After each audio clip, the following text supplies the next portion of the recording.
I would like to welcome everybody to ArtScapades, the Italians from late Gothic to High Renaissance. In the Italians, ArtScapades will detail the styles of the great Italian artists who worked in the 15th and 16th centuries and laid the foundation for the development of Western art. The lives and works of Sandro Botticelli, Leonardo da Vinci, and Michelangelo Buonarroti will be discussed. So today we are very happy to have Jody Stifelman here with us presenting for Artscapades. So thank you and welcome, Jody. Thank you, Cindy, and thank you all for joining us. Thank you to Norwalk Public Library for having us back. Just want to remind you that Robin and I do these lectures together and we take turns in presenting them. So this month you get me, and then we're here really talking about Italian art, which is very fitting for this time of year, as next month, October, is Italian Heritage Month. And we are going to be talking about Italian artists in a series of 3 lectures that starts with tonight's lecture, which covers late Gothic art to the High Italian Renaissance. And specifically, the artists that we call tonight, we're going to be talking about the ones I call the heavy hitters of the Italian Renaissance: Sandro Botticelli, Leonardo da Vinci, and Michelangelo. And then Robin will be back next month, and we'll talk about a couple of more Italians and some women artists. And then we're going to finish up in November with a little bit more of a modern slant on Italian art. If you're not muted, mute yourself so that we only hear me. So to get started, we're looking at this very simple timeline surrounding the years when these 3 old masters were creating their works. Always keep in mind that periods in art are fluid, and these individual artists overlapped some different periods. The Renaissance describes the era that followed the Gothic period of the Middle Ages, and the entire Renaissance period spanned roughly the 14th to the 16th centuries, and the first old masters emerged during this time. It was a time when the arts, so important to classic cultures, were revived, and it was during the High Renaissance that Botticelli, Da Vinci, and Michelangelo worked. Before we look at these 3 artists, I want to give you some background on what was happening in the art world at the time, and a disclaimer before we go further that I don't speak Italian. So if you do, please pardon any butchering of the language from me. During the Middle Ages, art was largely commissioned by the Catholic Church, which gave artists strict guidelines. Art of this period was decorative, stylized, flat, two-dimensional, and did not depict people or the world realistically. Gold backgrounds were commonly used to represent the precious air of heaven. Simply, religious art featured heavenly figures devoted to the worship of Christ. Artists learned to paint key religious figures by copying them. In this example, the artist varied the size of the figures so as to fit them onto the page. If we try to imagine the space between the figures in the foreground and St. John in the background, we realize how everything is squeezed together clearly with no regard to perspective. And even though some of the figures are shown in profile, oddly, we can still see both eyes on their faces. The sophistication of earlier art was lost as artists sought the best way of telling a sacred story as clearly and impressively as possible, using easily readable gestures and leaving out any details that were not central to the plotline. Now, the seeds of the Renaissance were planted in a northern enclave of present-day Italy. Unlike many other areas in Europe, northern Italy enjoyed a relatively stable social and political structure. Of course, as you can see on this map, the region wasn't Italy back then. It was a collection of adjoining republics. Here, feudalism was either gone or well on the way out. Italy's trade with Europe and Asia produced wealth, and it was distributed not just to the nobility, but to merchants and bankers as well. These various merchant families and dukes who ruled were keen on outdoing each other and impressing their foreign trading partners.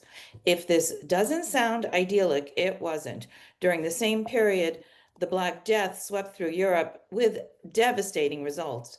The church underwent a crisis which saw at one point 3 simultaneous popes excommunicate one another. The thriving economy led to the formation of merchant guilds that often cruelly fought for control.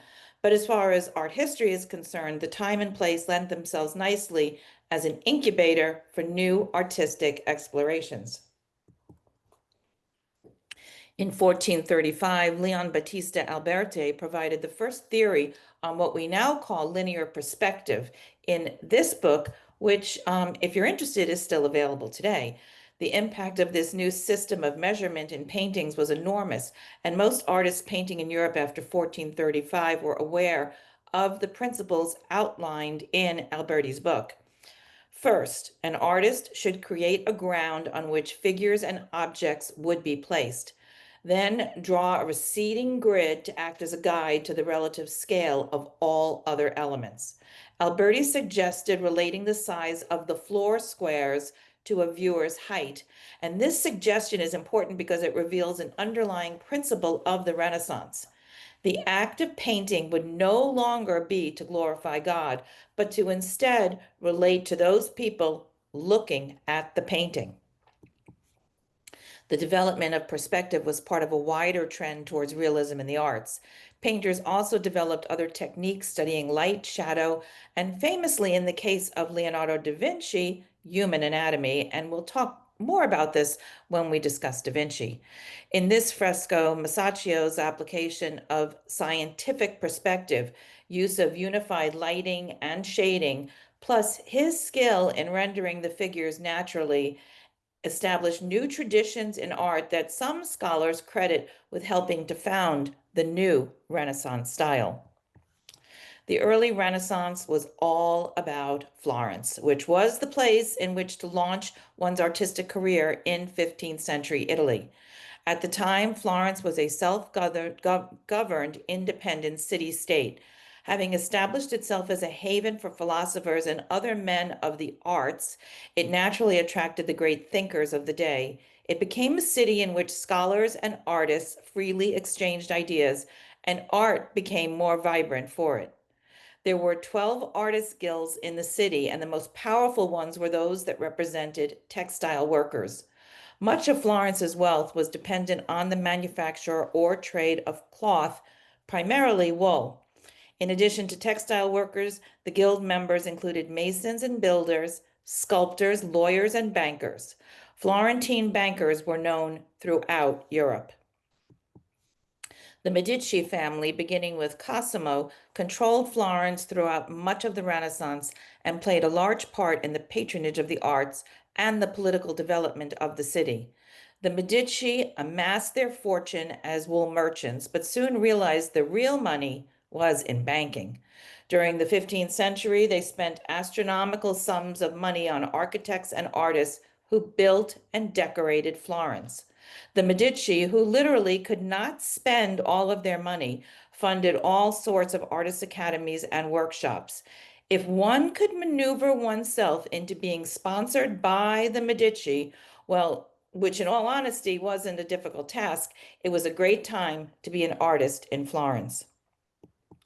Another character we need to introduce is Giorgio Vasari. He was an Italian painter, architect, and most importantly for our discussion, the author of The Lives of the Most Excellent Painters, Sculptors, and Architects, also a book that's still available for purchase today. Vasari's book is the foundation of modern art historiography and the prototype for all biographies of artists. It helped to establish the phrase Renaissance in history. Vasari introduced the encyclopedic style of biographies while coloring the text with anecdotes of the artist's personalities.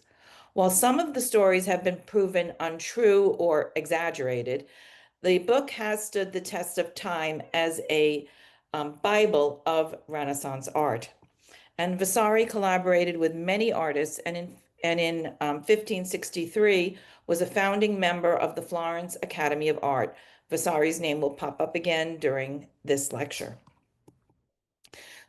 So with this background in mind, we're going to look at tonight's artists, and I begin with Alessandro da Mariano Vanni Felipe, better known as Sandro Botticelli. Botticelli means little barrel, and the name was passed on to Sandro after it became the nickname of his brother Giovanni, who was called Botticelli apparently because of his round stature. Although there is no official record of Botticelli's birth, scholars consider the most reliable source his father's tax declaration, which stated that on March 1st of 1447, Botticelli was 2 years old, making 1445 the year he was born. At the time of Botticelli's birth, his father was 50 and his mother was 40, considered very old to have a child in 15th century Florence. Botticelli enjoyed a privileged existence as his father was, by this age, an accomplished leather craftsman who had important banking and political connections. Smart beyond his years, the young Botticelli became easily bored at school. Fortunately, this precocious talent was recognized and he was withdrawn from school and sent to work as an apprentice.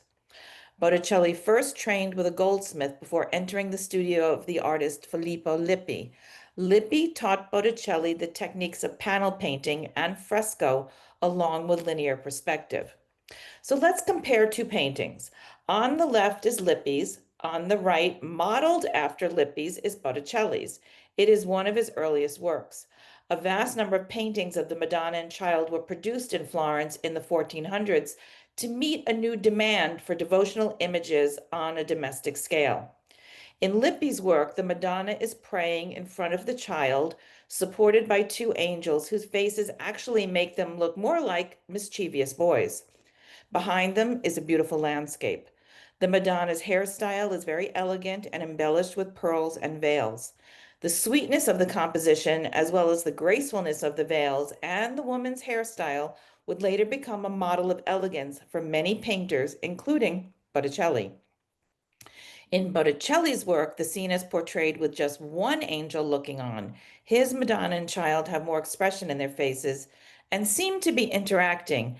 And instead of praying, Botticelli's Madonna is actually holding the child affectionately.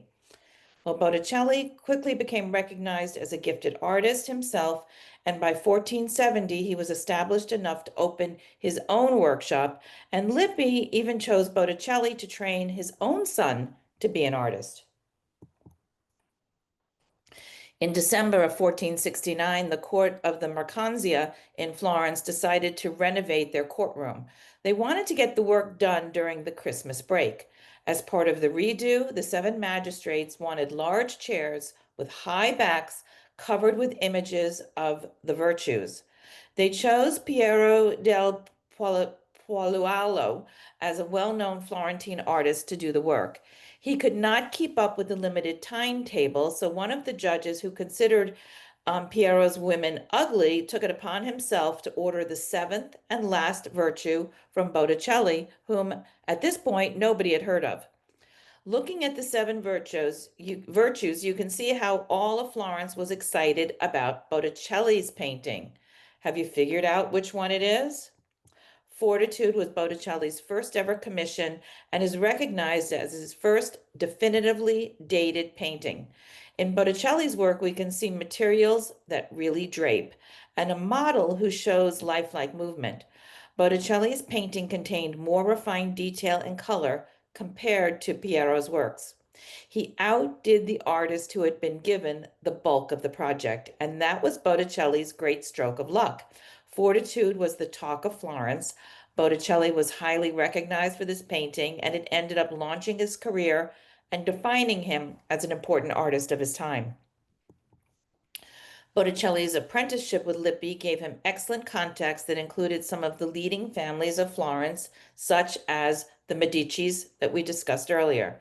The 1470s saw the beginning of Botticelli's close relationship with them, which resulted in a series of commissions. This was one of his earlier paintings commissioned by the Medici family. The identity of the sitter has been variously identified as possibly Botticelli, or possibly his brother, or possibly as a member of the Medici family. The sitter is holding a medal stamped with the profile likeness of Cosimo de' Medici the Elder. Botticelli reached his artistic and financial high point during the Middle years when he had contacts, money, and fame as a result of the Medici patronage.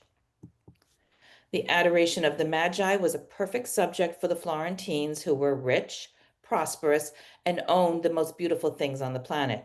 The Magi were their mirror images. Creating luxurious paintings of the procession of Magi was to pay homage to the reigning families. Botticelli, as well as others, painted several versions of the theme. In this version, we see members of the Medici family posing as the Magi. They didn't actually put on the costumes, but Botticelli borrowed their faces to create this representation. The three Magi are Cosimo de' Medici, kneeling in front of the Virgin, his son Piero, kneeling in the center with the red cape, and his son Giovanni in white. By the time this painting was finished, these three Medici were all dead. The Medici who commissioned the painting is portrayed as the old man on the right with the white hair and a light blue robe, who turns towards us and points to himself, probably to underline his role. And we also see Botticelli's supposed self-portrait on the far right.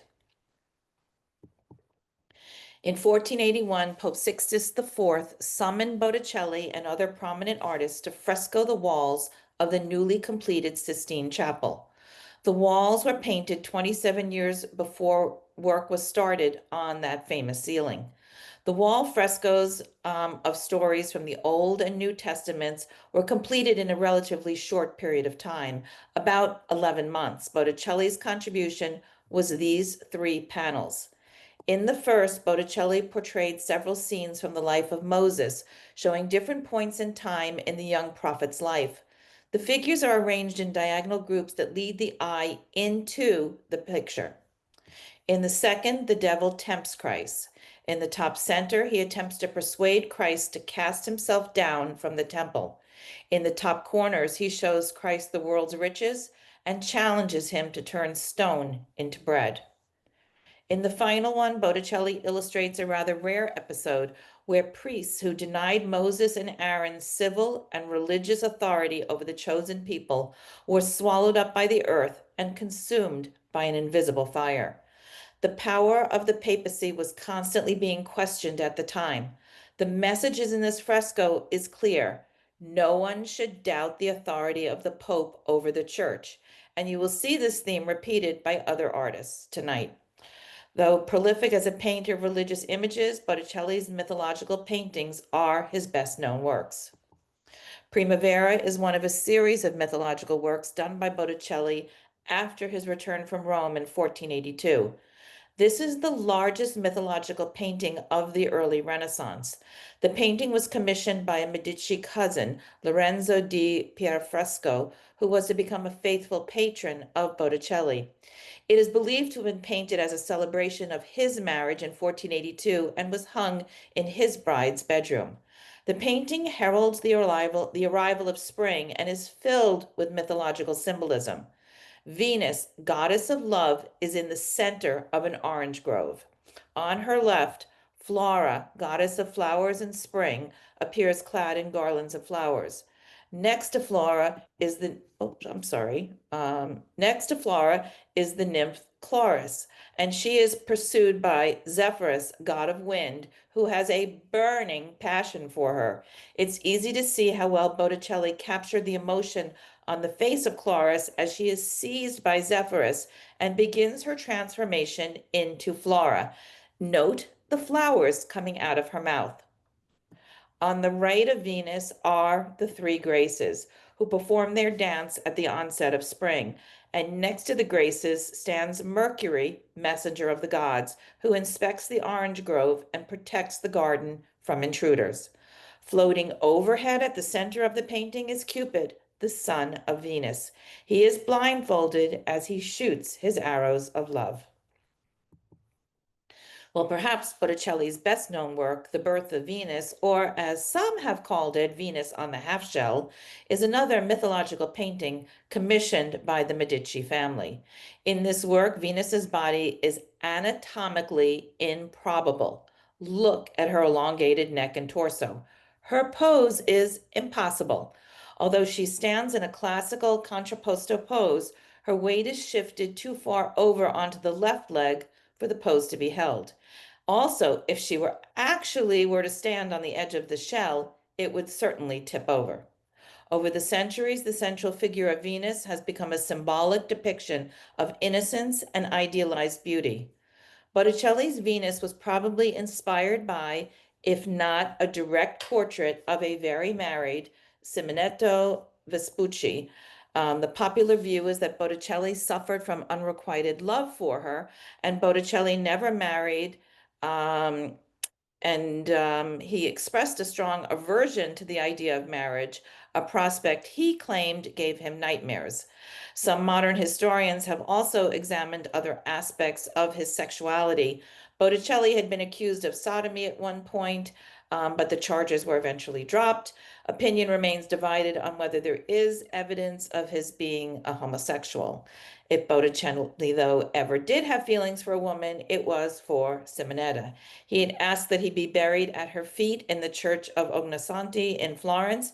His wish was carried out when he died some 34 years after Simonetta's death. As Botticelli grew older, his style underwent a remarkable change. He became a follower of the fanatical Dominican friar Savonarola, who preached in Florence from 1490 until his execution in 1498. The monk was very charismatic. I'm just going to let somebody in here. There's people who want to come in. Hold on. I'm sorry. Okay, I think I got them all. Oh, hold on one second. I'm sorry. The monk was very charismatic. He stressed giving up all worldly things and often spoke of death and God's wrath upon the people. This painting is indicative of his style while under the influence of Savonarola. This small panel was intended as a private devotional picture and presents a view of the saint's modest way of life. When Savonarola's popularity ended, the monk was burned in the center of Florence, and many followers fled the city, but Botticelli stayed, becoming known as an excellent altarpiece painter and earning large amounts of money through those commissions. And this work was painted in the last decade of Botticelli's life. The style reflects the somewhat abstract style that evolved in the years that Botticelli was under the influence of Savonarola. On the left, Zenobius meets a funeral procession and restores a dead youth to life. In the center, he raises a man who was killed while bringing relics from St. Ambrose. In the right background, St. Ignatius receives water and salt blessed by Zenobius and then hastens across the square to revive a dead relative with that water. Botticelli's final years were a rapid decline into poverty, isolation, and mental anguish. After his death in May of 1510 at around the age of 65, Botticelli's name all but disappeared until the late 19th century when an appreciation for Florentine arts and culture brought back a renewed interest. His work is now thought to be among the most masterful of his time. About 75 of Botticelli's paintings survive, and many of them are in the Uffizi Gallery in Florence.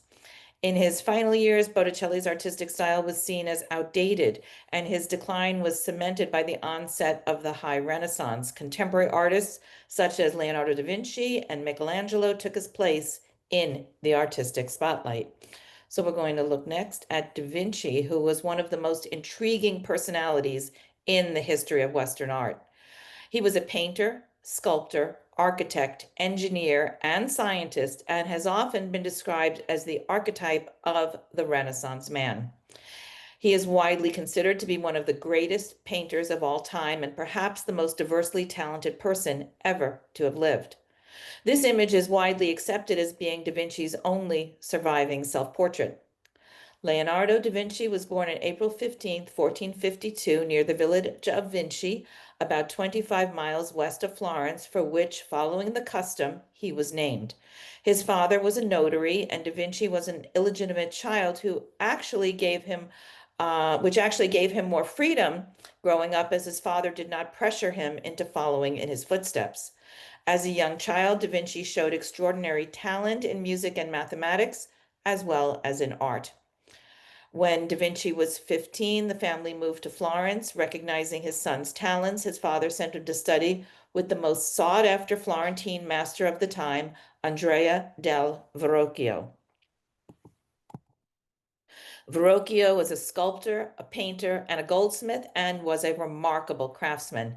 After completing his apprenticeship, Da Vinci stayed on as an assistant. His earliest known painting is in this work by Verrocchio. Da Vinci painted this angel, and it is thought that that he may have also painted part of the figure of Christ, specifically his feet in the water. One of the ways you can always tell that it is a work by Da Vinci is by the curly hair of the figure. Da Vinci had curly hair himself and is said to have loved it, and you will notice it in many of his works. Collaboration on a major project by a master and his assistant was standard procedure in the Italian Renaissance. What is special is that Da Vinci's work is not a slightly less skilled version of Verrocchio's manner of painting, but an original approach which changed the surface effects from hard to soft, made the edges less cutting, and increased the slight changes of light and shade. Da Vinci painted this work when he was 21 and still an apprentice of Verrocchio. It is a portrait of the 17-year-old poetess Ginevra de' Benci, daughter of a well-connected banker. Profile views were the norm at the time, and this is one of the first known three-quarter view portraits in Italian art. It is thought to be an engagement portrait. On the reverse side is a design of a wreath, palm, and laurel encircling a juniper sprig with an inscription in Latin meaning beauty adorns virtue. The juniper may either represent chastity or it may be a play on words, as the Italian name of juniper is Ginevra. So this portrait shows Ginevra with marble-like skin and her hair styled in ringlets, framing a face portraying a sulky and proud facial expression. Many art experts agree that Da Vinci's painting of Ginevra depicts her as unhappy, or at least not enthused about her impending marriage. The painting was created in a period when women, particularly those from prominent families, often married for reasons of alliance rather than love. Now, this is the only painting by Da Vinci in the Western Hemisphere and is a highlight of the National Gallery of Art in Washington, D.C.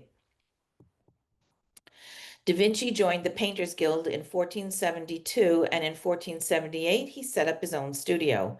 3 years later, he received a major church commission for this altarpiece, Adoration of the Magi. Da Vinci placed the Madonna and Child as the main figures in the middle of the painting. Behind the mother and child is a semicircle of figures, including what may be a self-portrait of the young Da Vinci. The crowd of spectators with different expressions and poses creates a sense of continuing movement. The unfinished background consists of distant views of ruins and battle scenes. Earlier Renaissance artists had applied the rules of linear perspective, by which objects appear smaller in proportion as they are further away. In Da Vinci's preparatory perspective drawing for this work, we see the grid he used to create linear perspective. In addition, he showed depth in his works by using atmospheric perspective, where distant objects are less distinct, and by using perspective of color, where distant objects are more muted. The masters of the High Renaissance in Florence all learned from Da Vinci's use of perspective. Da Vinci was a man of many talents. Because work in Florence was limited and he had been unable to secure the patronage of the Medici family, Da Vinci wrote to the Duke of Milan offering himself as a military engineer. He was offered a post and went to Milan in 1482, leaving the Adoration of the Magi altarpiece unfinished. Because of wars between the various Italian city-states and a French invasion, military engineers were important figures. Da Vinci had many ideas for fortifications, bridges, weapons, and river diversions to flood the enemy. In Milan, Da Vinci was accepted into the Sforza court and enjoyed comfortable surroundings. In return, he completed designs for war machines and was listed as an engineer by the Sforza family. As we can see here, Da Vinci's engineering drawings also show his great artistic talent. His flying machine, a predecessor to the helicopter, is considered the most important contribution towards the design of the machine, as we know it today. Italian Renaissance artists studied anatomy by necessity as they attempted to come up with a more lifelike sculptural portrayal of the human figure. Until about 1500, their investigations surpassed much of the knowledge of anatomy that was taught at the universities. While opportunities for direct anatomical dissection were very restricted during the Renaissance, both Da Vinci and Michelangelo are known to have done dissections at various points in their careers and set a new standard in their portrayals of the human figure. The patrons commissioning art in this period came to expect anatomical mastery. Da Vinci's most famous anatomical study is based on the correlation of geometry to ideal human proportions. Sometimes called the canon of proportions, Da Vinci's drawing is traditionally referred to as the Vitruvian Man, in honor of Vitruvius, who was an ancient Roman architect. Vitruvius described the human figure as being the principal source of proportion among the classical orders of architecture. Not only was Da Vinci working on military ideas and studying anatomy in Milan, but he was also painting. And this first painting that he did there was this altarpiece. Da Vinci had painted a vision of Mary, Christ, John the Baptist, and an angel in the traditional setting of a cave. This background became a vehicle for Da Vinci's interest in representing nature in dimmed light, which blends together the outlines of separate objects. He once commented that artists should practice drawing at dusk in courtyards with walls painted black. Da Vinci has the figures gesturing to and looking at one another. This is an important difference from paintings of the early Renaissance, where the figures often looked in different directions. Mary has her hand on John the Baptist's shoulder and is almost holding him back with her thumb. With her left hand, she goes to shield Jesus, but the angel's pointing finger comes between her and her son's head. And look at Jesus' hand. He appears to be blessing John the Baptist. In 1482, Da Vinci took up residence at the court of Ludovico Sforza, the Duke of Milan, first as a musician and inventor, then not long after, he became the official court painter and was commissioned to paint a portrait of Ludovico's 17-year-old mistress, Cecilia Gallerini. In this painting, The Lady with an Ermine, Da Vinci created the first modern portrait in the history of art, surpassing the traditions of the time. It was also one of just 4 portraits of women that Da Vinci created in his lifetime. The portrait of Cecilia Gallerini is thought to be an allegory of love and attachment. In its winter white coat, the ermine was a traditional symbol of purity. In addition, Ludovico Sforza was called the White Ermine due to his affiliation with the Order of the Ermine, a type of knighthood. So by painting this sitter holding a white ermine, Da Vinci seems to have confirmed their romantic relationship.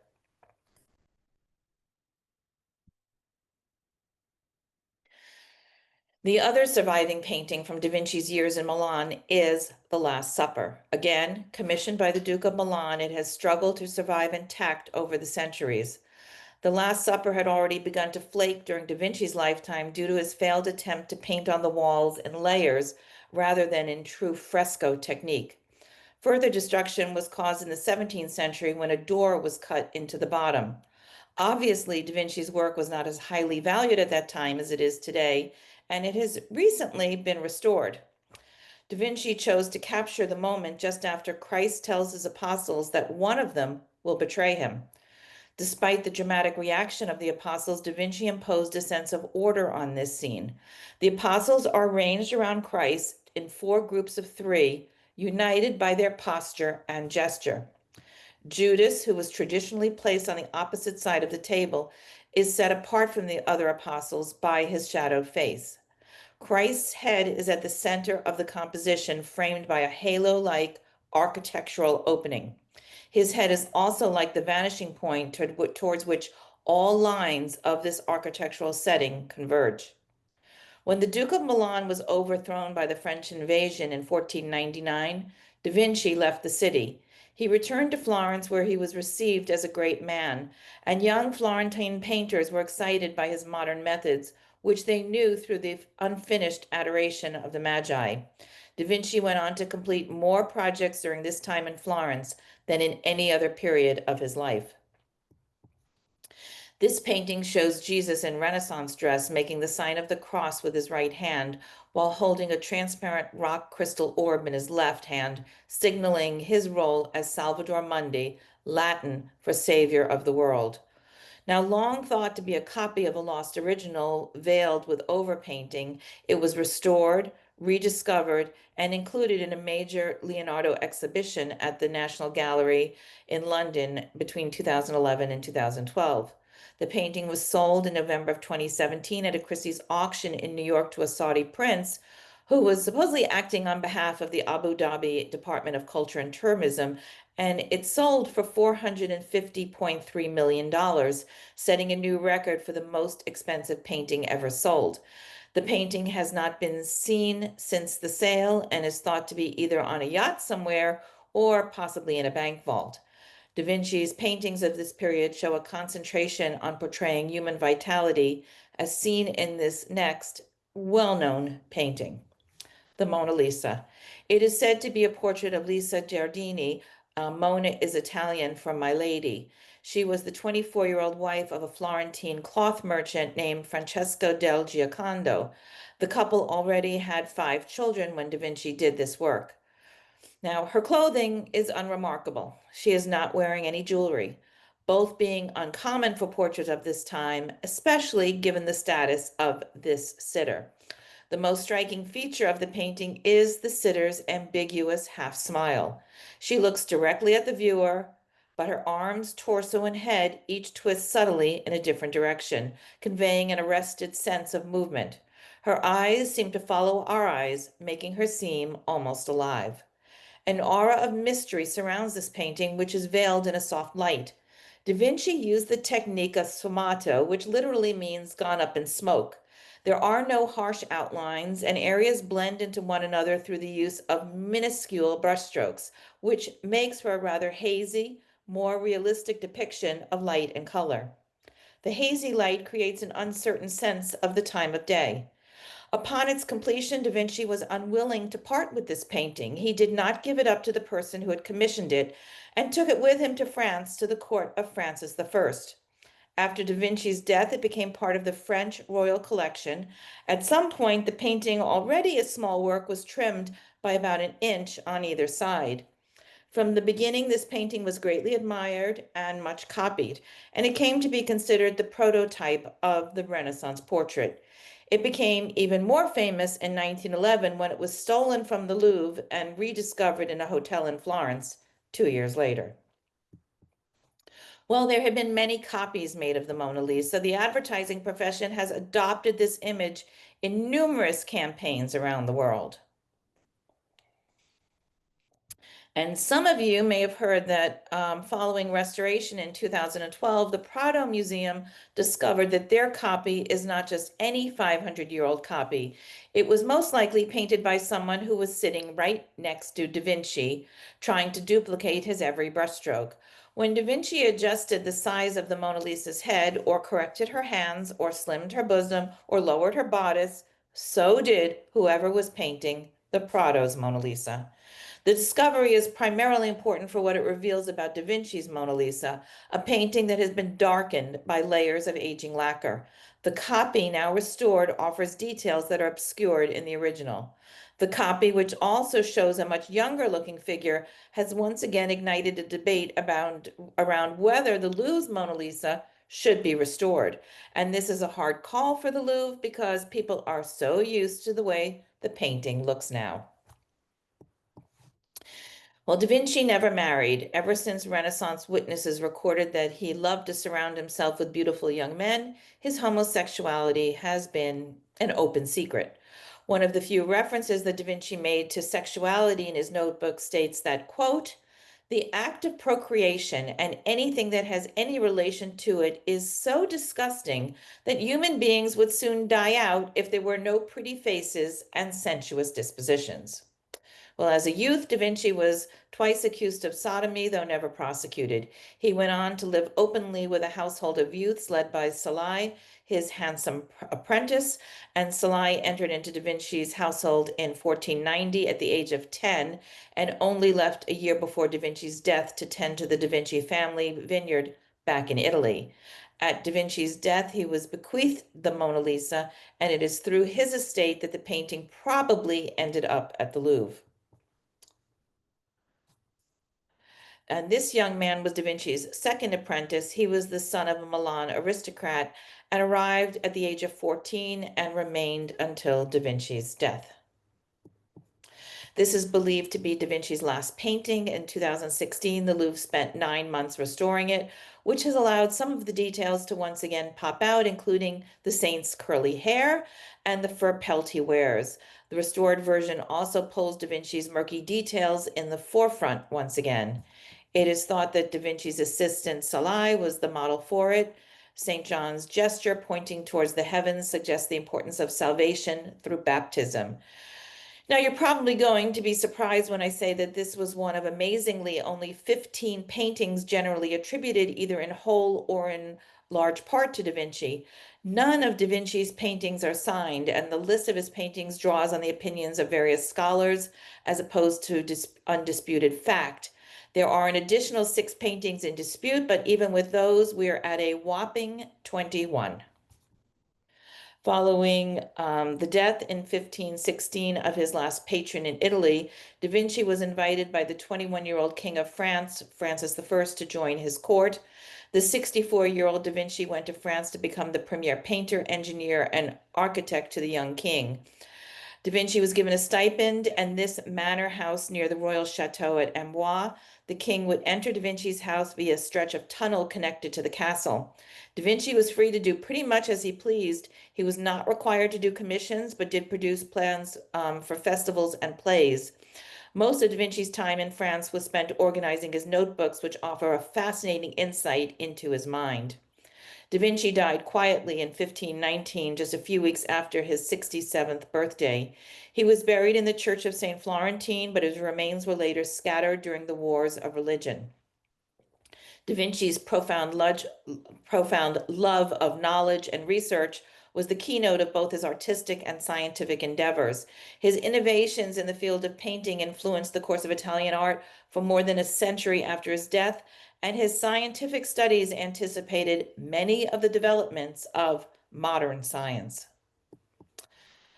Well, you see the full name of our last artist at the top, but he is more commonly known simply as Michelangelo. His works are still considered pinnacles of artistic achievement more than 500 years after their creation. A number of his paintings, sculptures, and architectural designs rank among the most famous in existence. When the sheer volume of his correspondence, sketches, and reminiscences that survive is also taken into account, he is the best documented artist of the 16th century. The second of 5 brothers, Michelangelo was born on March 6, 1475 at Caprese in Tuscany. For several generations, the family had been small-scale bankers in Florence, and his father also held occasional government positions. Following Michelangelo's birth, his mother was too sick and frail to nurse him, so he was placed with a wet nurse in a family of stonecutters, where, in his words, he, quote, sucked in the craft of hammer and chisel with his foster mother's milk. Sadly, his mother died when he was just 6 years old. His father sent him to school, but Michelangelo showed no interest in his lessons, preferring to copy paintings from churches.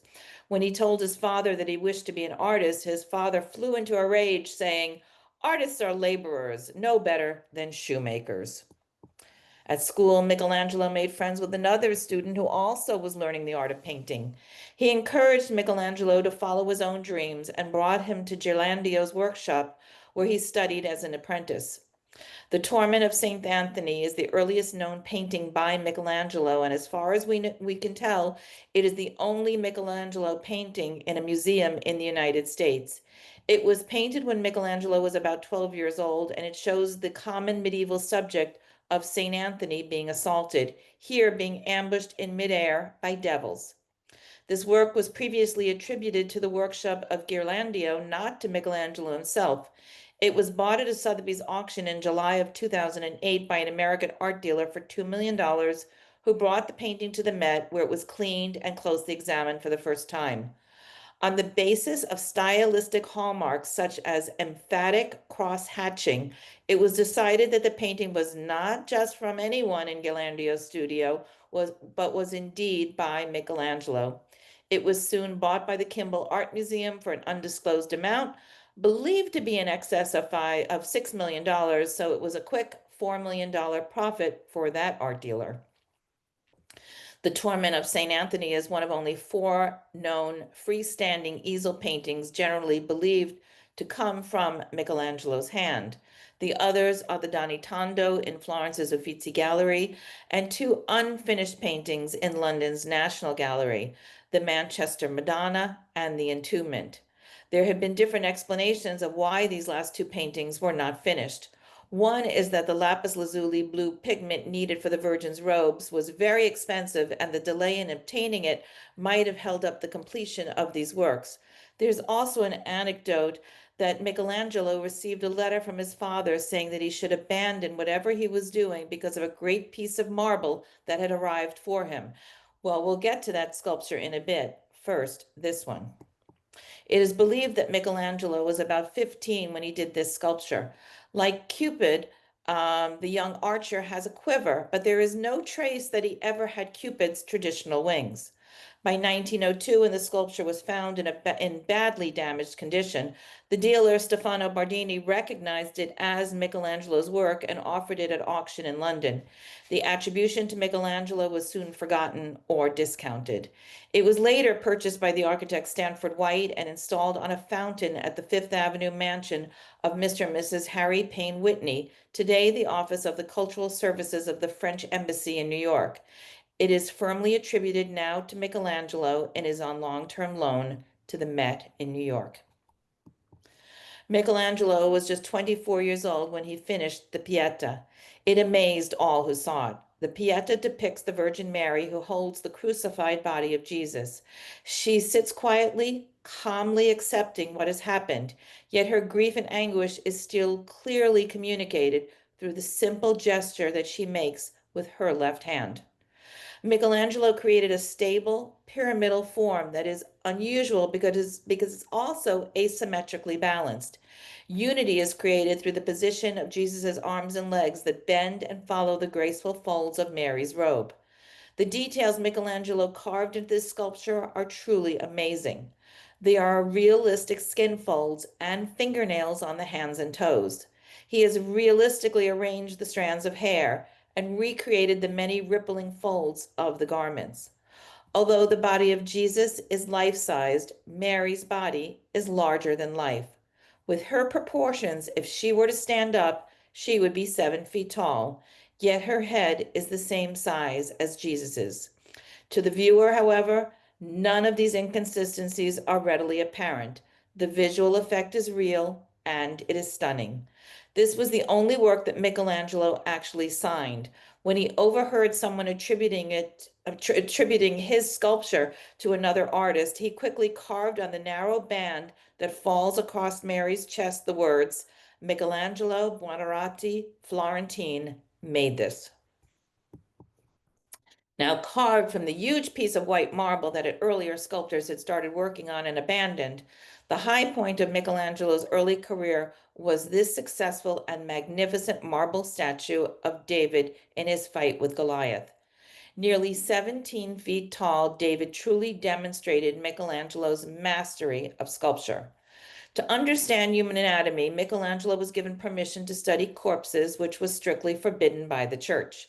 With David, Michelangelo created amazing, true-to-life details that accurately depict the muscles of the body and even veins, fingernails, and toenails.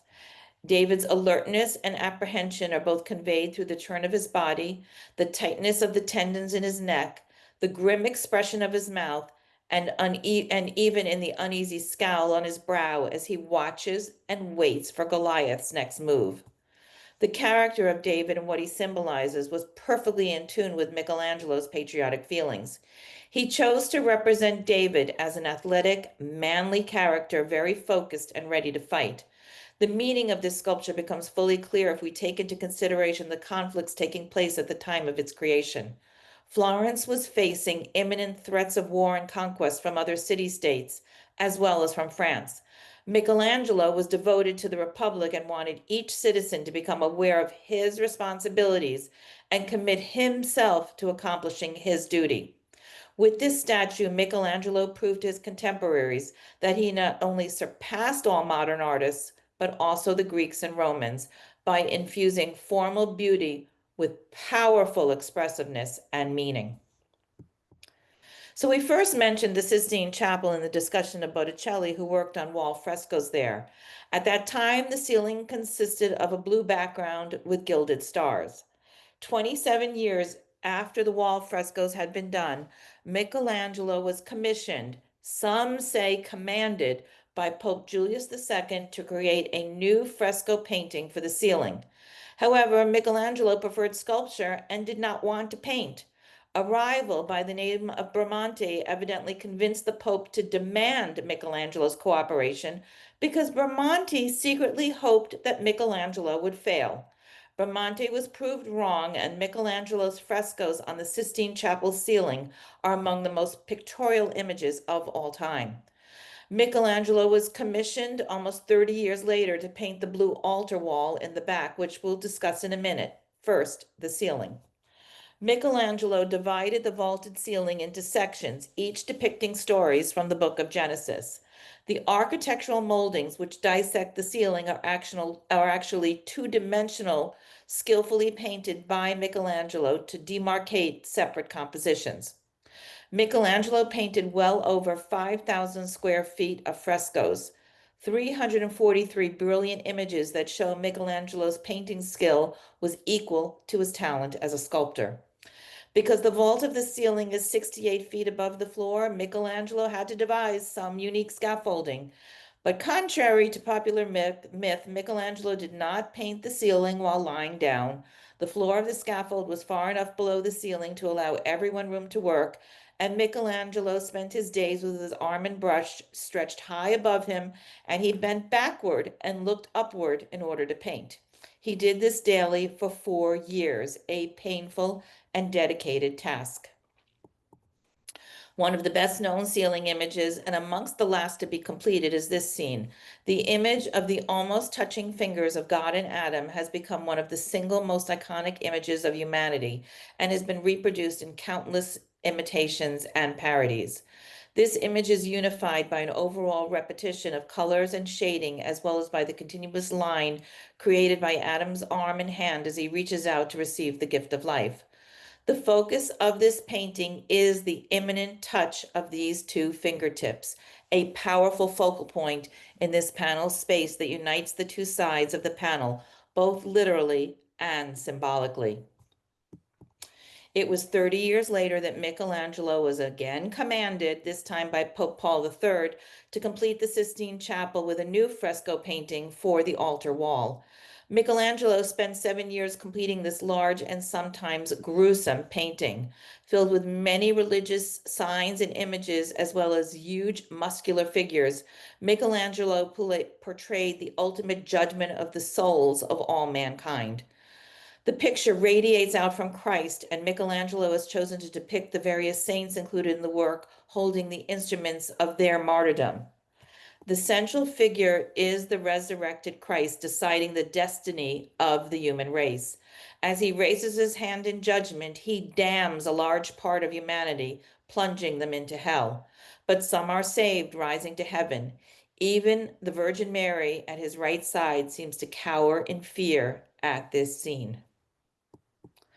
Pope Julius II had Michelangelo design a magnificent 3-story memorial tomb for him. When he died in 1513, his family asked Michelangelo to revise his plans for the tomb, making it smaller, but still to include a sculpture of Moses.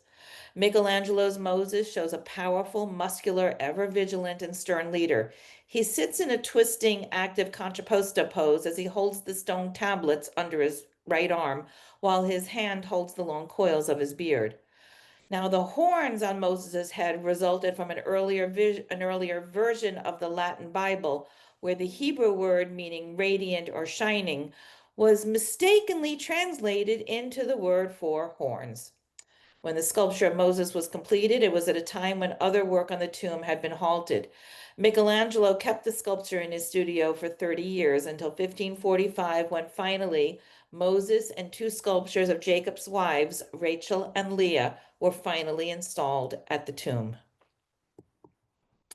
Michelangelo's crowning achievement as an architect was his work at St. Peter's Basilica, where he was made chief architect. The building was being constructed accordingly to Bramantes's plan, but Michelangelo ultimately became responsible for the altar end of the building on the exterior and for the final form of its dome. Michelangelo would not accept any payment for this sacred task. He worked on St. Peter's for nearly 18 years until his death in 1564. Without him, St. Peter's would not be the incredible space it is today. And Michelangelo's masterpiece, the Pieta, has been prominently displayed inside St. Peter's Basilica for more than 500 years. Now, many people don't realize that beyond being a sculptor and painter, Michelangelo was also a poet. Though he took great pride in his artwork, Michelangelo had a much more humble view of his poetry, calling it something foolish. He wrote over 300 sonnets and madrigals, some addressed to men and some to women. While the poems addressed to men could be considered evidence that he had homosexual tendencies, there is no proof. Michelangelo never married. Late in life, he nurtured a great love for the poet and noble widow Vittoria Colonna, whom he met in Rome when he was 61 and she 46. Their relationship inspired some of Michelangelo's finest lyric poems. The 3 years before Colonna's death were the most intense period of their relationship. They were filled with long conversations on how faith should be understood and lived, as well as a passionate exchange of letters. The painter Condivi, a friend of Michelangelo, recalls him saying that his sole regret in life was that he did not kiss the widow's face in the same manner that he had her hand. And this sculpture, consisting solely of the figures of the Madonna and Christ, was Michelangelo's final work, but remained unfinished. The almost 90-year-old Michelangelo created this image in which the two figures are intertwined. When viewing the sculpture from certain angles, it looks as if Jesus is holding Mary up with his back instead of Mary cradling Jesus. It is said that Michelangelo carefully crafted it this way to represent how Jesus' spirit might actually have been comforting Mary in her loss. Michelangelo died in 1564 at the age of 88 after what they called a slow fever.